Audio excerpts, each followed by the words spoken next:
Batangas Port. Yan.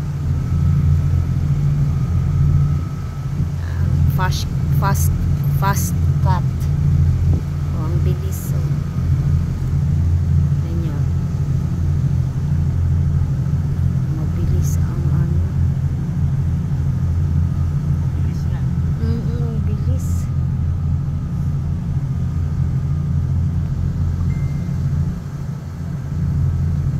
Anong oras na pa? 9:30 pala, no?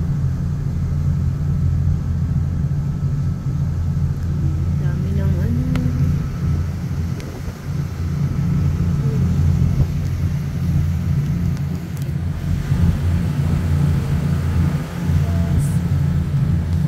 Sasakyan, punong-puno, pati dito sa kabila. Ayan, guys, ang mga trucks.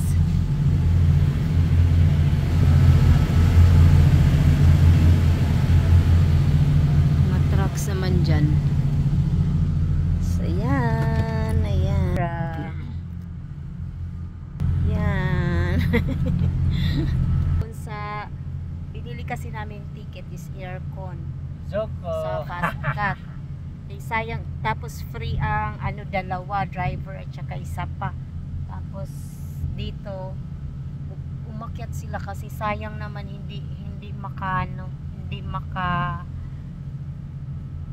magamit yung aircon na ticket na binayaran. Tapos kasi hindi namin pwedeng iwanan dito dahil yung aso. Hindi kasi pag mahabang biyahe, mga 5 hours siguro or 6 hours, katulad niya nung nasa ano kami sa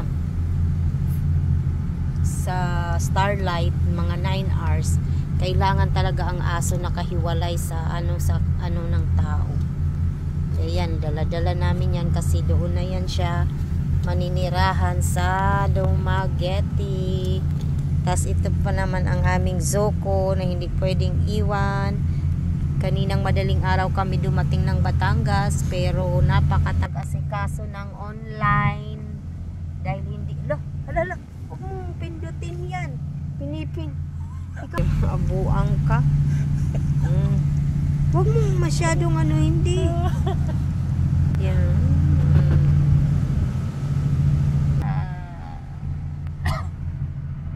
Tinupi lang namin yung upuan para makatulog ako dito. Tapos pinatay namin ang air con kasi mahangin naman. So bye.